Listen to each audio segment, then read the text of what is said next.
It's all about making sure the right people know about it. If you're a team of 10 people and you're the only one that needs to know, that's fine. You can pick and choose. But even then, you can be messing with your compliance on something, even if it's that small. And certainly when you get sort of 1,000 plus users in the firm, 1,000 to 10,000, you've probably not got a huge IT team. But that task still needs doing. If you've got hundreds of thousands in you, you've probably got a much larger IT team. You can probably divvy it up and manage it, but it's an effort that doesn't change no matter how big your firm is, and I firmly believe is absolutely crucial.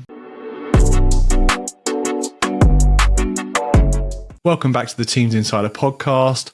One of the things we spend a lot of time focused on is managing and understanding Microsoft 365 change.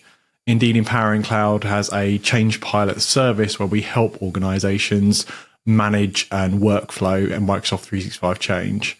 It's a really interesting area. And this week, I'm excited to have Ali Ward on the podcast. Ali is a M365 Global Services Owner for a large legal firm. And I've known her and worked with her in different organizations over a number of years. She's a real expert on Microsoft 365 change and how different organizations manage those changes. So in this podcast, Ali dives deep into understanding Microsoft 365 change, how it works, how you get that information, how you can manage it and distribute it, both from an IT management point of view, but also from an adoption and user comms point of view. Many thanks for Ali for taking the time to jump on the podcast. And also many thanks to Ribbon, who are the sponsor of this podcast. Really appreciate their support of Empowering Cloud. On with the show. Hi, everybody. Welcome back to the podcast. Excited for this one. We're going to talk about something a little bit different. I've had the pleasure of knowing Ali for a few years in our space now. We've done a couple of panels and bits and pieces together, but first time on the pod. So, Ali, welcome to the podcast. Hi, Tom. Nice to be here. So maybe we could start. You could give us a little bit of a background because we've crossed paths at a couple of organisations and you've had various roles kind of culminating what you're doing now. But maybe you could talk us through that journey around kind of Microsoft 365 and Teams and everything else. Okay. So, I've been in IT for over 30 years now. Started as an applications developer in those days when you used to spec the system, design it, code it, test it, implement it, and then have to support it, get up in 2 o'clock in the morning if you broke it. So been all, most of the roles across apps dev for a long time now. Since 2012, I've been working on the Microsoft stack. So started implementing Link, those that remember Link, that we then upgraded to Skype for Business, that then got upgraded to Teams. I've done a lot around the security and compliance in M365, and most recently, I'm the global product owner in a large law firm, and I'm responsible for the whole of the Microsoft stack there, essentially. And what does that role look like? Because that's a huge thing. Look after the Microsoft 365 stack. What does that look like? So I manage the changes that are coming through, and obviously that's key for the conversation today. What are Microsoft doing? What are they changing? What impact is it going to have on our firm? What's new? What functionality have we got? How do we want to adopt it? Do we want to adopt it? Do we want to turn it off? Those sorts of conversations. I mean, it's more than that. I have fingers in pies across pretty much anything that's even vaguely related to Microsoft. As soon as someone wants something, it's Ali, what is this? How does it work? Can we use it? Those sorts of things. So, it changes on a daily basis what I'm doing, but it's anything Microsoft. I'm probably first port of call for pretty much anyone in the firm. Awesome.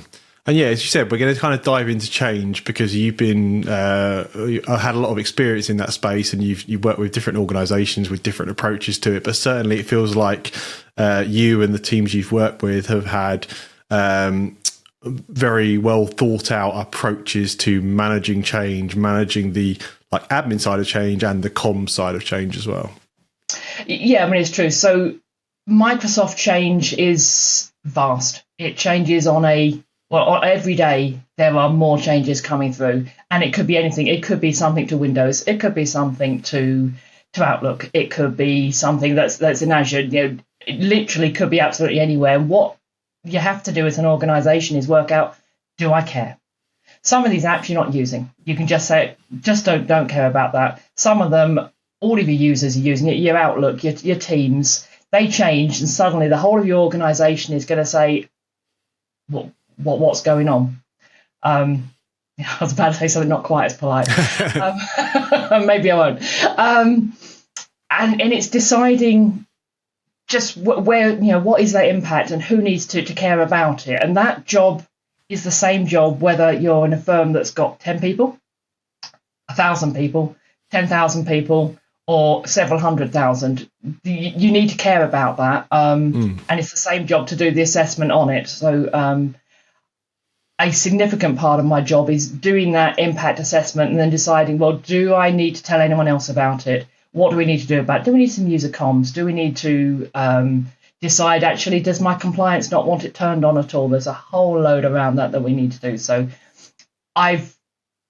where I am now, we've got quite a comprehensive process on it, but actually in the past as well, it's the same job, and based on the same process, we've managed that change, which is, I know you've got better stats on it than I have, but it's probably 20 or so new changes a week plus. Yeah, it's of them, double that or something. About 5001 specifically is your average over. We monitor 22 tenants. That's about the average. It goes way up if you use Dynamics, because Dynamics is super noisy.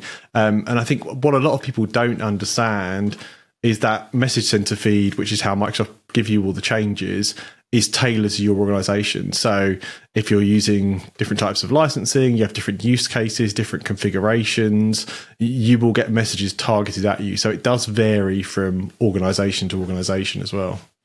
Yeah. And as you say, so perhaps we will jump into what do I do with it. Yeah. So Message Center sends up all these updates, and you can turn on a bit of Power Automate that will automatically take it from the Message Center and will dump it into Planner for you. And that's fine. It's all just in one place in Planner. But that's really hard to manage. So what I've seen is that you might just do it in Planner. So you might have a bit more Power Automate when it gets in that says, OK, is this an Exchange change? Is it a Teams change? Is it a Microsoft apps and Dynamics, whatever it might be? Which ones of these do we care about? So at the most basic, you can just do a little bit of Power Automate. And I do. I not only put them into various buckets, but I also label them so that I can tell whether they're user impacting, whether they're admin impacting, whether they're things that I want to know. I've got my own labels as well that I put on them. So you can manage them there. And if you've got dedicated teams, your Exchange team, your Teams team, SharePoint team, whatever, if you've got dedicated teams, you can probably just point them at those buckets and make them responsible for staying on top of them, closing them, doing whatever they want to them, as the dedicated teams are. If you're in a somewhat smaller firm and maybe there's just 2 or 3 of you that are doing absolutely everything, that's maybe not the easiest of places to manage it, because there's still other people you need to tell about it, and they don't live in Planner. It's not their place where they live. Yeah. So what I've done to make it real, to make it visible, not so much real, but visible to people that don't live in Planner and actually have got other day jobs, and this is just one small part of it, I want to be able to tag them in teams. So when they've come into Planner, as I say, I put them in buckets and then I triage them there and say, OK, are they something I just don't care about at all? If it's, you said Dynamics, let's say it was Dynamics, automatically close those ones. And then are they ones that are that significantly impacting that I need senior leadership to know about it? So then they need managing in there as well. So I sort of leave those ones open. The rest of them, I paste out to Teams and then close them. And then Microsoft reopens them whenever they've updated the date on it, which especially in Teams, they do on a ridiculous basis. Yeah, so 59% of items on average get some kind of update or change. And Microsoft, over the course we've been watching change, are doing that more and more. They'll push a message out early just saying, this is coming, wait, and we'll give you some links to further documentation, or this is coming, or the other thing that is the biggest change is date slips, like constantly, like, okay, we were aiming for March, now we're aiming for April. Yeah, almost every single Teams one that comes through seems to do that. But each of the, may not be obvious to others, each of the product teams has got different ways of managing what they're posting. So there's slightly different structure to them. They'll organise them slightly differently. And my bugbear, they don't have dates in a standard format of when they're going to happen. They're just in the text from this date to that date. And they might say what's in early access. It might be that it's everyone, or it might be for the various different tenant types, government or whatever else on it. And it's just not easy. There's not in a defined place on it, in a defined format, which would be so easy, you think. And that's the biggest challenge, is managing those dates on it to be able to, you can't then filter it in Planner to see what are the ones that are happening this month. Yeah, it's really weird, isn't it? Because you say there is an API to get the data, so you think that then, well, okay, I could just pull the data myself, but all the person data is in one giant blob in a body. So what we've had to do is actually we run that through Azure OpenAI to pull the dates out to map them to specific fields in a SharePoint list in the case of how we do it. So a bit of coding going on that, yeah. Yeah. So but it's a huge overhead to yes. if you 1,500 items. Like, if you're taking this seriously, you should be looking at the items at least to check they're okay. So immediately you've got some cognitive need there to understand what the change is. Do I care about it? When's it happening? And then that whole cycle all over again when the date shifts, because the information's been updated as well. Yeah, indeed. So you have to do that. So what I then do is I then take it out and I post it into Teams. And I've got a team that is basically accessible to pretty much any IT in my organisation, where I've got channels for each of them. So I've got one for Exchange, I've got one for Teams, one for SharePoint, etc. And I paste them in there. Not only do I paste them in there, I then tag the people that are responsible for it, because depending on notifications, they will or won't see it. And I don't want to spam. I don't know. I've got over 1,000 people, I think, probably in my team there at the moment. So I don't want to spam everyone. So I will tag the security SMEs, the Outlook SMEs, whoever it might be, and say these are ones I think you need to care about, including also change management. So it might be I'm just telling admins.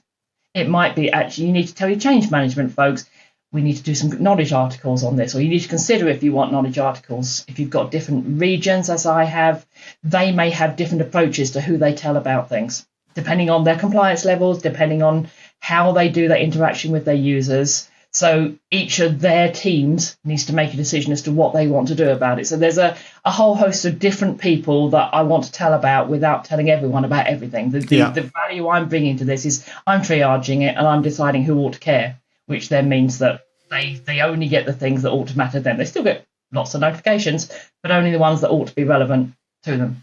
And that kind of centralizes the information as well. So they know that there's a channel with a history of messages related to this workload or this scenario. Yeah. Always go and find it. They can easily go and find. So they're not searching in a planner somewhere. They can go and search in Teams, in the Teams channel, and in the team for the things that they're interested in. I make sure I post the MC number as well. So if they're IT, they can go and have a look in the background, go and look at the post themselves if they want to go look at the road, do whatever they want to do on it. There is, as you say, then the updates. So when the date changes, I tend to also then post new dates on it. And most of the time, it's just shifting the dates out. And occasionally I'll come back and put it right around the circle again, but mostly it's push the date out. Someone wants to know when it's happening, but they've got the latest date where they can see what's going on it. With that as well. So, as I said, I've also got items that I want for senior level leadership. So I've got an automated bit of Power BI that pulls from my planner things that I've tagged as being for leadership. And once a month, they get put into a report on a roadmap of exactly when things are happening. And then the other thing is, okay, so I've posted it, I've made it visible. I have a bi-weekly meeting with all of my subject matter experts and change management for that matter, where we go through the things that I then triage a level further down. So told you about all of them. And then these are the ones I think are actually impacting. So I'm not choosing for the teams what they need to know, but there's ones that I want to highlight, and you can't talk about it. There's just too many to talk about everything. So then I have a bi-weekly meeting. So I then extract from my teams the ones that are since the last meeting. What is it that we're going to be processing? What we're going to be dealing with? When are the dates on them? And quite often I'll then dig a bit more into it as well. If Microsoft said, run this report and it will tell you that these users have got this out of compliance, these Windows machines that are the old version, whatever it might be, I quite often run those reports and then I can come to my technical working group with, this is what you need to know about it. This is your regional one. This is, so there's a level of needing enough technical knowledge to know what it's about, which most of the time I do, not always. Sometimes I'll go to that meeting and say, I've got no idea what this is talking about. I'm hoping you do.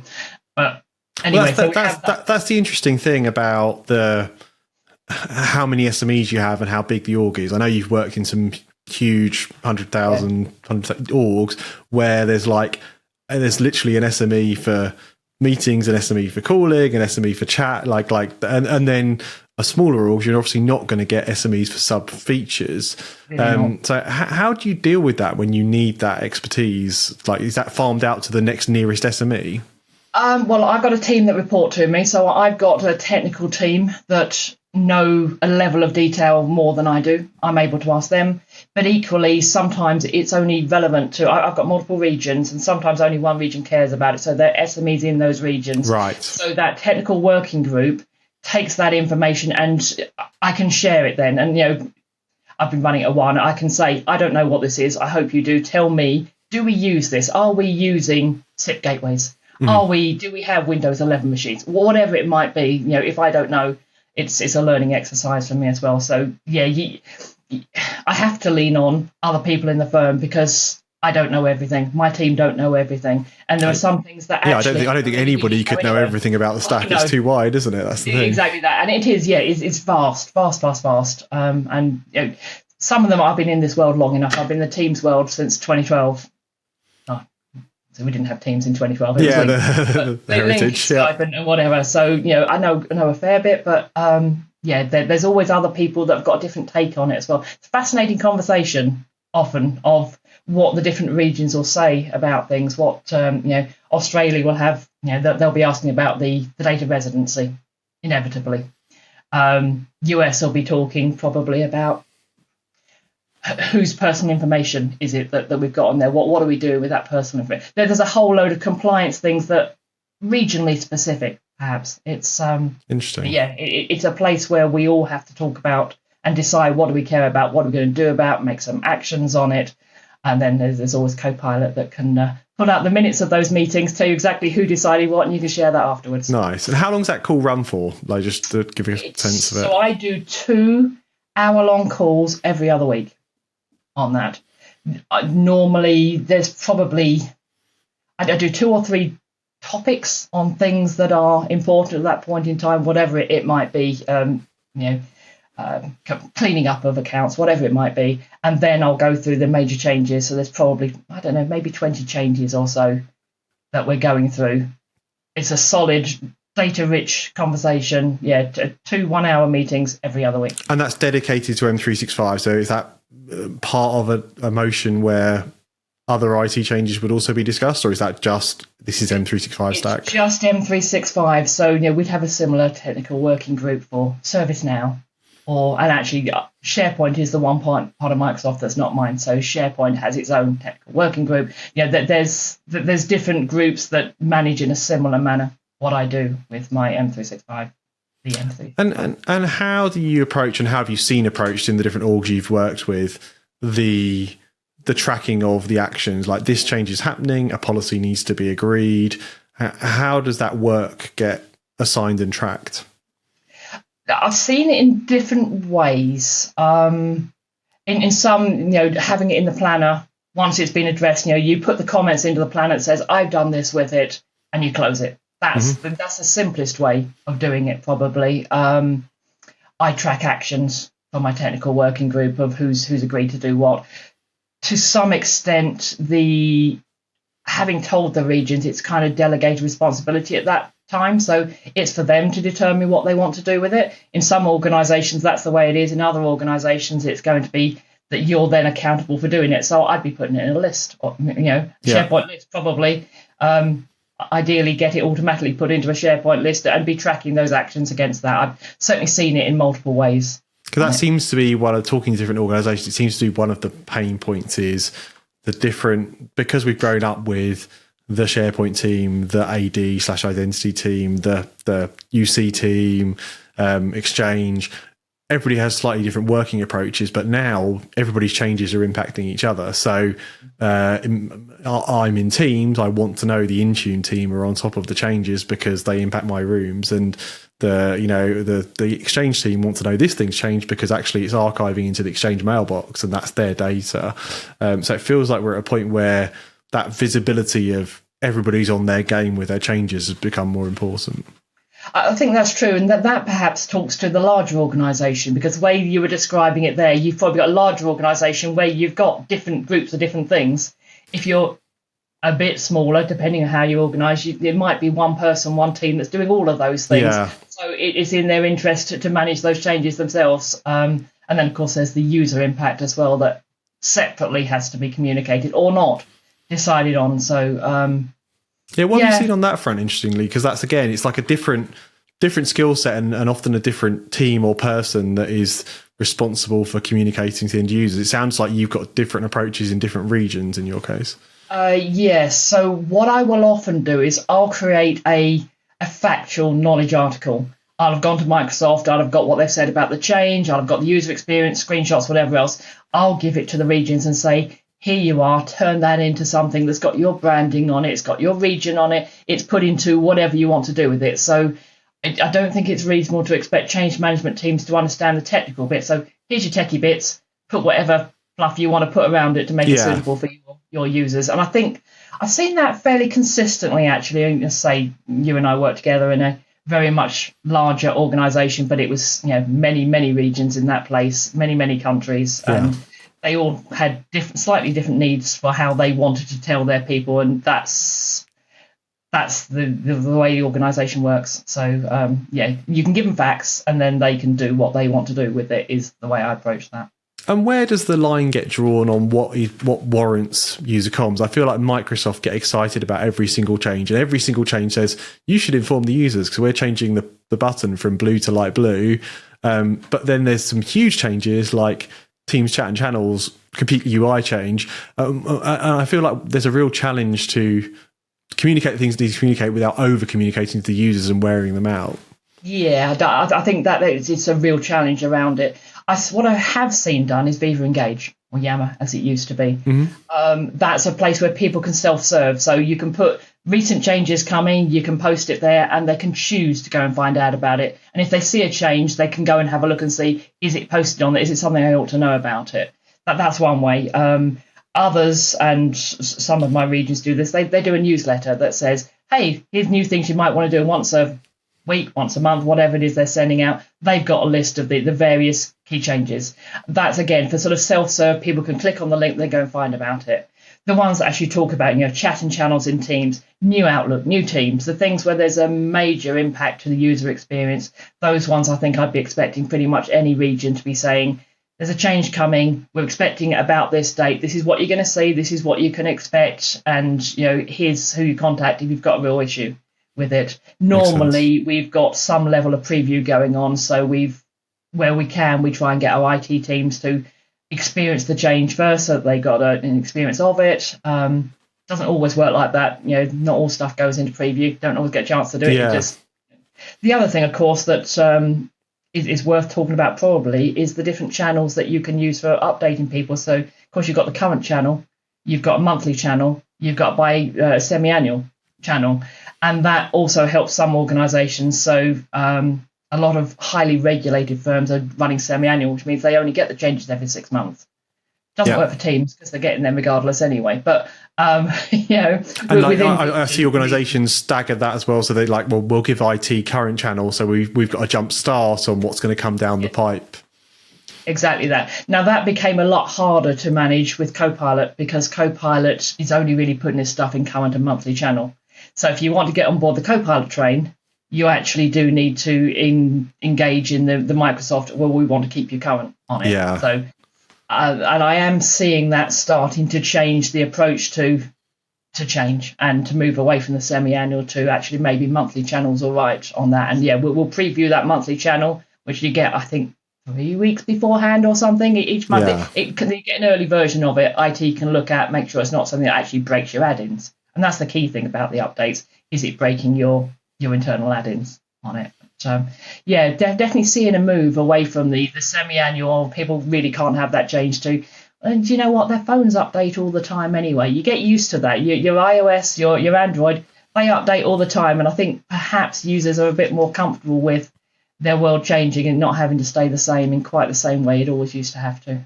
Yeah, it feels like across the IT landscape these days, like you wouldn't you wouldn't expect to sign up to a modern SaaS platform and say, I don't want updates until every 6 months. It's a history we've obviously had in the Microsoft space, but it does feel like Microsoft are gently getting a bit more aggressive to be like, come on, you want to be on the, look, we're going to incrementally change. That's life these days.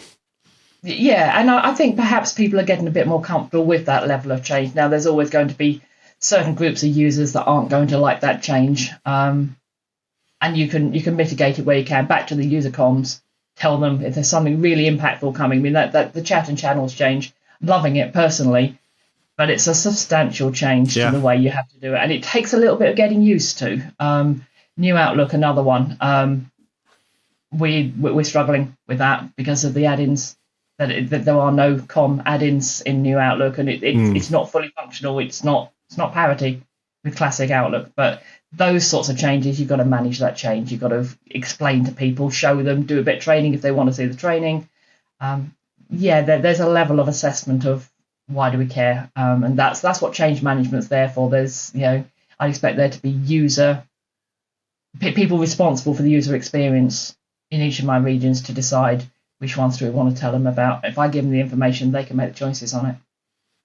And like I've been fortunate to speak to a lot of organisations doing how they manage change. I think you've got some of the most thought out processes and the team stuff you're doing. And just a personal thanks. You've helped us a lot with like, oh, this would be a good idea. That would be a good idea.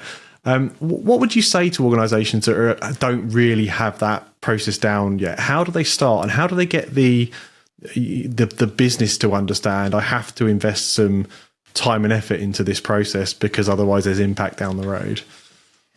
It's a difficult one. I think examples of those big changes probably bring it to life, talking about new teams, new Outlook, the chat channels. It doesn't take much to pull out impactful ones, or ones where something's going to stop working, things that used to work a certain way, it's going to stop working. A little bit of diligence would find a handful fairly quickly. So in terms of getting the business to buy into it, yes. It's a harder thing to put the effort into it because it is a continual slog. So if you can find a way to automate it, and I dare say, they can talk to you, Tom, and they can find a way to help them with their processes to automate it. It's going to have to put together, a level of effort to plan that level of effort on it, because it is a substantial effort. I do firmly believe that it's a substantial risk to any organisation if they are not monitoring these changes. Things just stop working, or actually, you can be going out of compliance with something. So that compliance one is a really good point, actually, because there's a lot of things that are like, we've come up with a new default policy. It's like, well, I mean, somebody needs to review that and check your organisation is happy with that default. You can't and unfortunately some people do. They just inherit whatever's changed. And we had one recently, the voice enrollment for teams and face enrollment for teams went from exactly the same thing. Exactly. Off to on. That's a huge change that you need to be aware of. Yeah, and certain regions have got a real problem with that. Germany in particular is going to have a real problem, I would expect, in a lot of organisations, to say, I'm going to know who you are when you walk into a meeting. It's not that the workers' council and things. It's an issue. Yeah. And not just Germany. Obviously, there's other places as well I've had challenges from some of my other regions on that. So we just need to turn that off. Recording policies, transcription policies. What if Microsoft decided we're going to allow anyone to record anything? Some regions have got a real problem with that. Some of my regions don't allow recording unless you've got specific permission to do so. And again, it feels like Microsoft's motion now is much more on by default and will give you an option to turn off, whereas it used to be, if you go back 3 or 4 years, a lot of things shipped off and then nobody enabled them. So they flipped their logic because they want people to adopt. But that means that if you're not paying attention, you might only have, and sometimes you're only getting like 45 days notice of like, hey, this policy is changing. Yeah. That and then things that, from an admin perspective, PowerShell, there's been a lot of changes to PowerShell recently, and things are just stopping to work. So if you've got regular processes that are running regular reports using PowerShell, they're just going to stop working if you're not paying attention, if you're not doing that transition to Graph or whatever it is that you need to do on it. It's the continual reacting to the change once it's dropped, rather than proactively making a plan for it, deciding if you care, and if you do, doing something about it.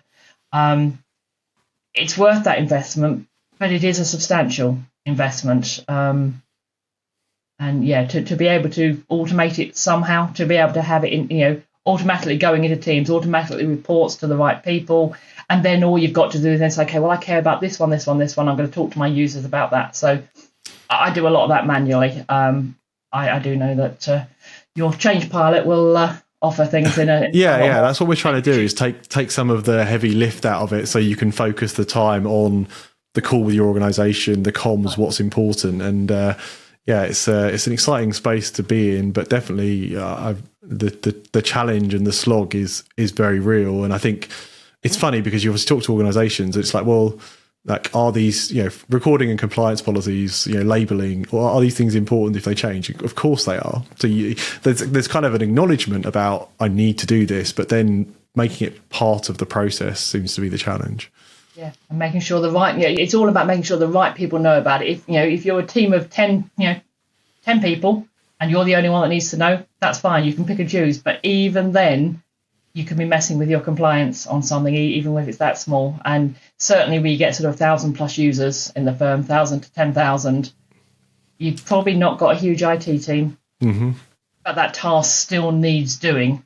If you've got hundreds of thousands in you've probably got a much larger IT team. You can probably divvy it up and manage it and plan it, but it's an effort that doesn't change no matter how big your firm is, and I firmly believe is absolutely crucial with the Microsoft stack. If you're going to have the Microsoft stack, you bought into it, this is what you're using to manage your world, then like anything else, you need to stay on top of it. It's like paying your bills at home, isn't it? Paying your bills, making sure that you're tracking your water meter, whatever it might be. It's the same principle, but to keep your business running smoothly, you need to stay on top of that change.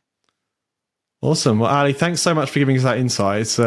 You've been a really helpful influence on what we've been doing as well. So it's nice to hear that end to end and your perspective on how organisations can manage that, kind of evergreen treadmill of Microsoft 365 change.